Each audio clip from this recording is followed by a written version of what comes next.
Hello everybody. My name is mm2nescartridge and I'm going to be running Super Metroid GT Spacetime today. Let's just get this started and then I'll tell you guys a bit about the category. Yeah. 3, 2, 1, go.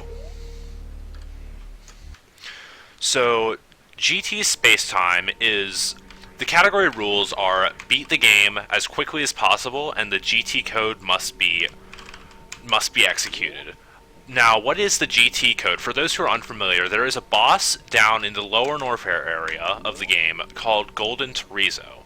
And if you enter the room holding a certain set of buttons while he is still alive, you will get all the items in the game except for one that's not really necessary.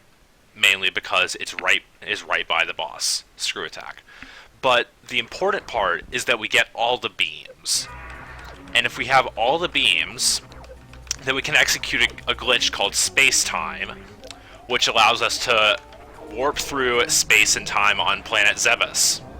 And we'll be using that glitch to just break the game in half and beat the game almost... I don't know, just under a minute after getting all the items. So the outline of this run is just go through early game, get power bombs, get the Varia suit so we can go through the Norfair area without taking heat damage, and then we will just rush the Golden Chorizo area. And usually in your standard old route any percent, you'll need gravity suit and space jump in order to enter lower Norfair. So how are we going to do that without the gravity suit and space jump? Well, it's going to be done by a trick called Lava Dive, and we'll get more. Well, I'll tell you guys more about that once we get there.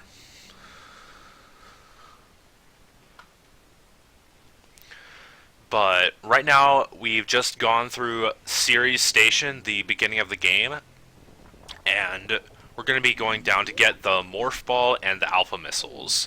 Almost every Super Metroid run begins this way. I think there are only a few exceptions that don't immediately get the Morph Ball and Alpha Missiles, but this run is not one of them. We will be getting those items that they are crucial to progress through the game.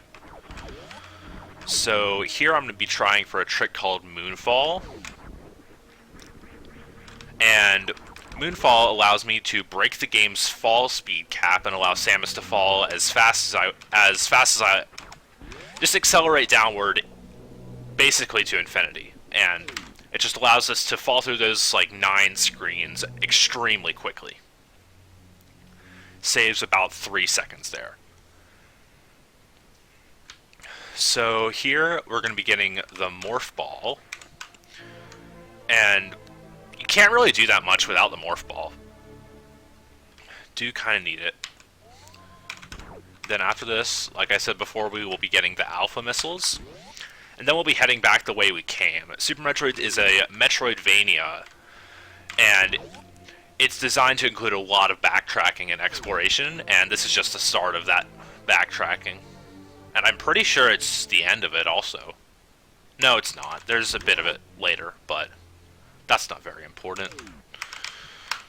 So this is just some, gosh darn it, just some standard movement. You'll be seeing this in basically every category. Not too much variance. The main variance from most other categories is that we'll be getting the power bombs early through a trick called the Red Tower Climb. But here I'm going to be going through this room called the Pit Room. This room, in your casual playthrough, you'll be inclined to just kill the space pirates in your way, and then you'll reach the end and see that it's a gray door, and then you have to go back and kill that space pirate at the beginning in the ceiling. And that just teaches you a lesson about how this game is gonna I don't know how it's gonna go, but Now we've made it through that room called the Climb, and this room called the Parlor. And now we're going to be heading into our first mini-boss of the run. And unless you count Golden Chorizo, our only mini-boss of the run, and this is called Bomb Chorizo. And we now have the bombs, and we'll just be leaving because... Oh wait, no, the door closed. No, it's actually impossible for humans to leave this room without fighting Bomb Chorizo. That is humanly impossible.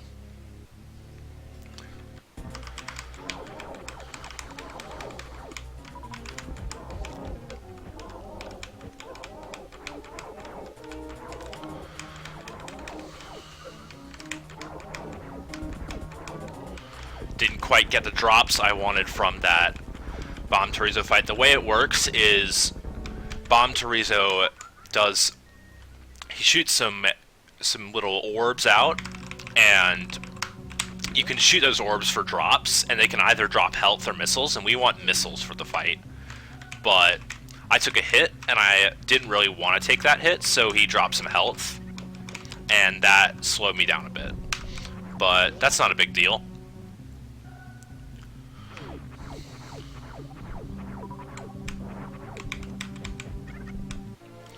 So, making our way through this room called the Terminator, and I think you can guess why it's called the Terminator, even though we won't be back, hopefully. So, to the right of this room, through that pink door, is the way to the Golden 4 statues. And in a normal playthrough, you would beat all 4 bosses, Kraid, Phantoon, Dragon, and Ridley, and then go through there, and then kill Mother Brain to activate the escape sequence. But we're going to activate the escape sequence a different way through the use of Spacetime, like I said earlier. But right now we're going to be doing the first major sequence break of the game called the Mock Ball. And if you morph right as you land here, you can transfer your running speed into a ball form, thus mocking your run speed in ball form, and get super missiles without having to fight a mini-boss Spore Spawn. We will not be seeing Spore Spawn this run.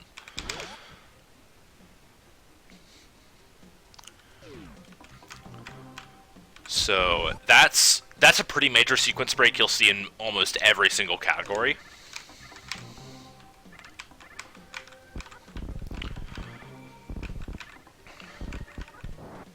And it's very useful. It saves a fair few minutes compared to fighting Spore Spawn.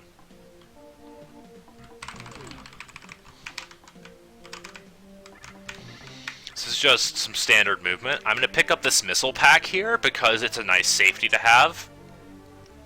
It allows me to do some strats with missiles in the next few rooms.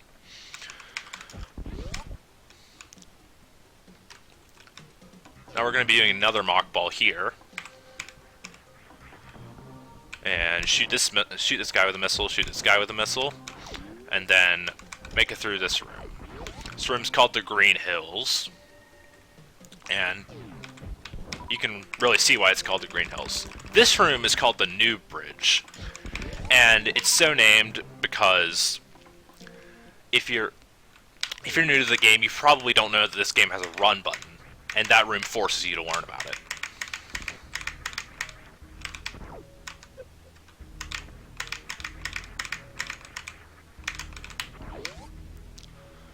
So, in order to get into Lower Warfare and execute the GT code, in order to get Spacetime and beat the game, we need to get power bombs. And this is the quickest way we can get power bombs, by climbing the red tower early. The game intends you to have Ice Beam to freeze the Rippers, but I don't have Ice Beam, and I'm not going to have Ice Beam. So we just wall jump around the Rippers and fall into a Vile Plume like that. No, that's not intended. That's most definitely not intended. But, okay, now we're out of that. Let's just pretend that didn't happen.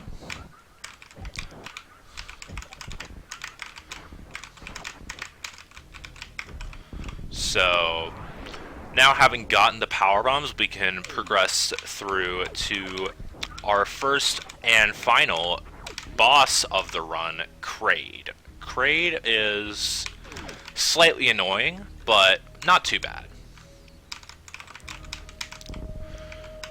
But there's not really that much going on here. Just falling down the red tower.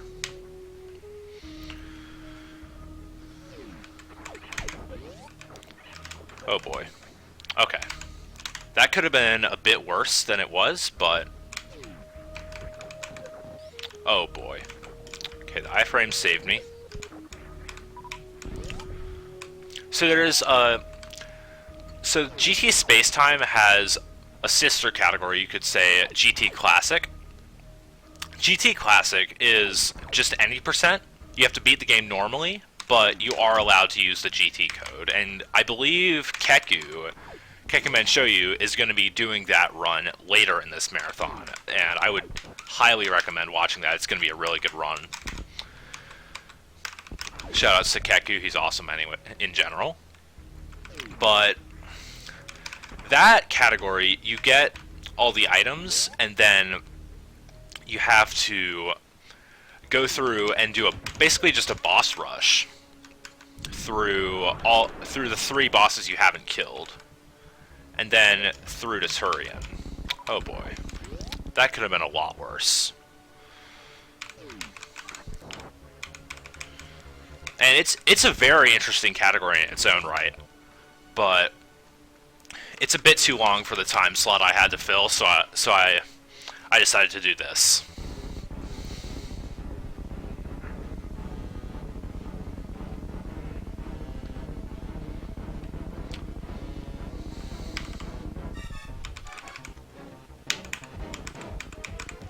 Nice. So I just did a trick called the Kraid Quick Kill, and if you stun lock Kraid's mouth open in the middle position with a super missile, you can fire 3 more super missiles into his mouth and kill him very quickly, and skip the second phase.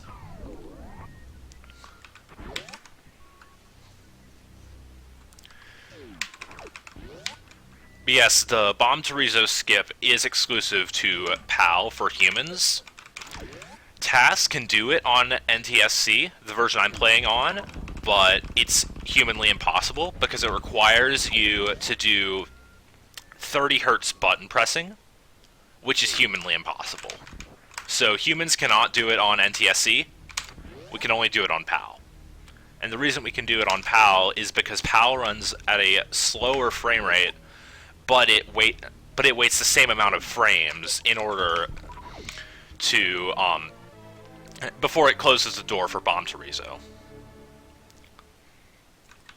So I'm grabbing this E-Tank for marathon safety. I would not normally grab this E-Tank, but I do not want to die to lava dive, so I'm going to grab it.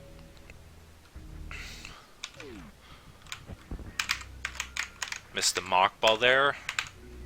Would have been nice to get it, but not required. There are a lot of strats in this run, in this game in general, that are just you do it, if you get it, you save a few seconds or a few frames. If you don't, oh well, move on.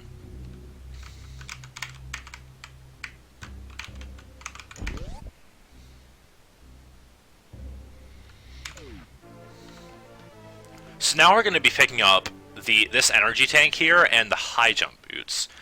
High jump boots are not required in this category. There's a trick called the high jumpless lava dive that you can do in order to get into lower Norfair. I'm just going to be doing the normal lava dive with high jump.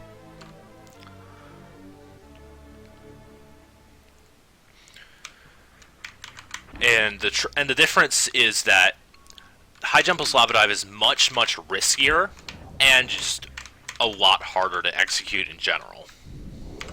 So I'm not going to be doing that. But having gotten the high jump boots, we now have everything we will need for the lower Norfair entry.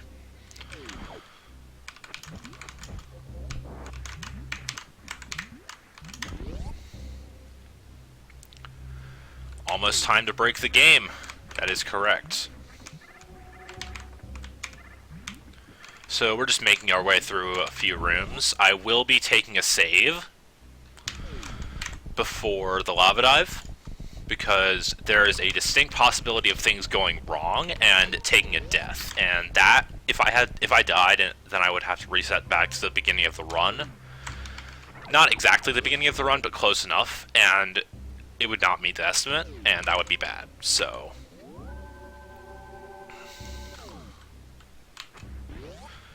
we're just going to take the save and hope we don't need it. Goodness. So I'm also going to be farming a bit here. I really just want 5 supers, because there's a trick coming up after the lava dive called the green gate glitch, and with maximum supers I'm going to get 5 shots at it.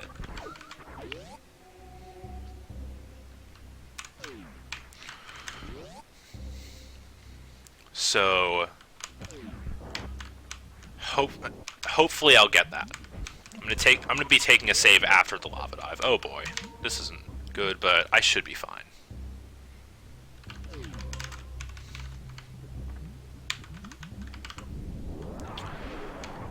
So I'm gonna be looking for a bounce ball entry. Looks like got it. And now I'm gonna be doing a wall jump off of the top Namahe, this enemy here, and then I'm gonna be doing a short wall jump followed by another wall jump followed by a wall jump off that, and we got it.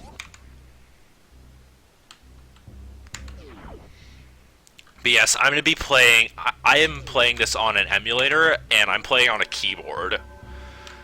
The reason I play on keyboard is because I find playing on controller harder than playing on keyboard, for me.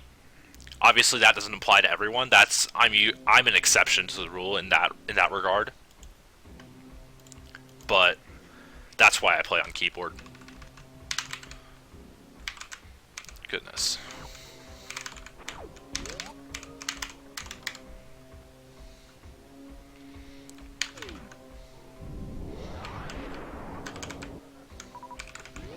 So here's the green gate glitch. The intention of this glitch is to open the gate from the wrong side, and it requires firing a frame-perfect super into the gate, but we got it, and now we're going to be breaking the game.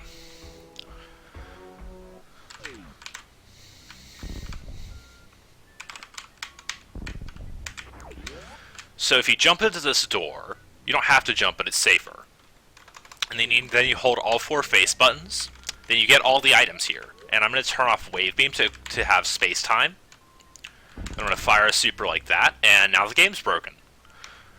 So normally you have to kill GT to exit that room, but we can just fire a Spacetime beam to make a transition block to leave. And now that's a wrong warp back to the landing site area.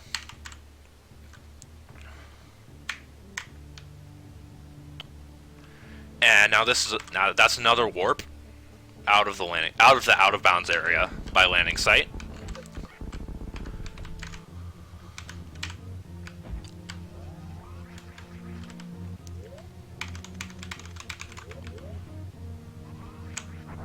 So that shot I just fired was a space-time reset. It's going to flip all the flags, and one of those flags is the escape flag. And now the planet's exploding. Time is on face forward of the ship, and time. That's the run.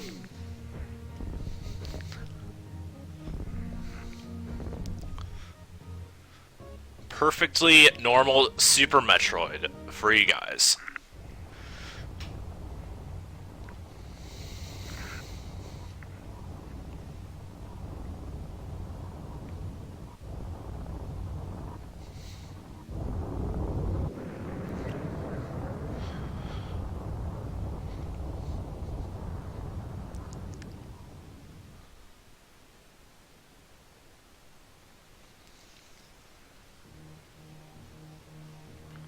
So thank you guys for letting me do this run on such short notice. I noticed there was Fiesel told us about a time block that was filled, and I volunteered this run, and thanks to Fiesel and everybody running this marathon for letting me do it.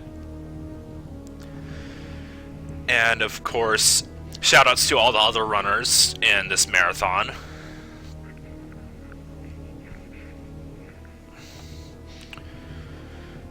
And also shoutouts to the Super Metroid speedrunning community. In particular, the GT Classic and Spacetime little branch of it. Definitely helped me refine this run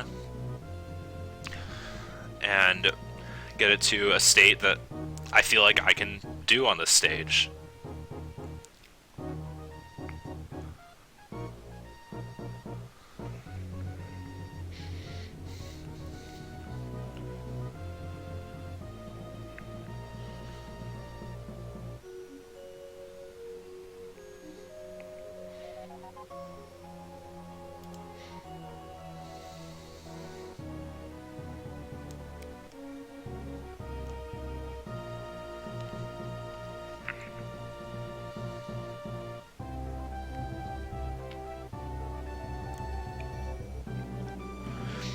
So yes, like Insane Firebat in chat is saying, Spacetime has been known for a long time. The way it works is you have all the beams except for Wave Beam equipped at one time, and then you fire a beam shot, and it does really weird things to the memory.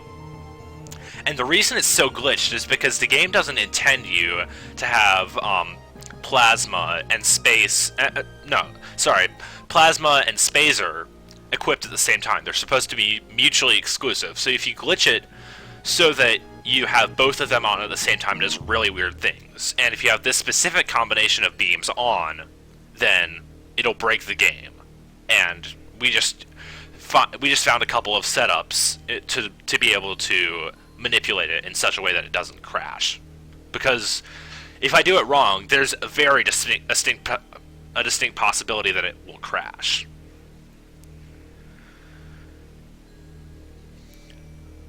But it didn't. I feel like this run went really well.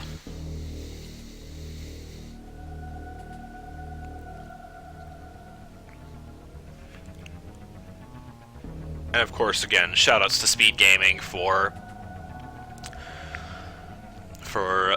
putting on this marathon in general and just making it a great experience for everybody involved.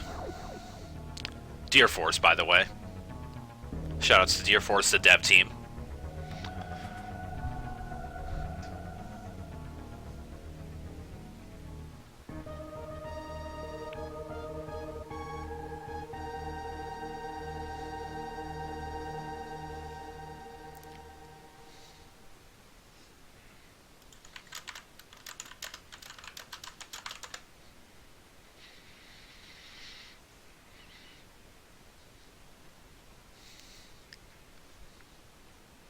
But yeah, I think that's going to be it from me. Thank you guys. Thank you all for watching this. Thanks for having me and letting me showcase this. And yeah, have a good one.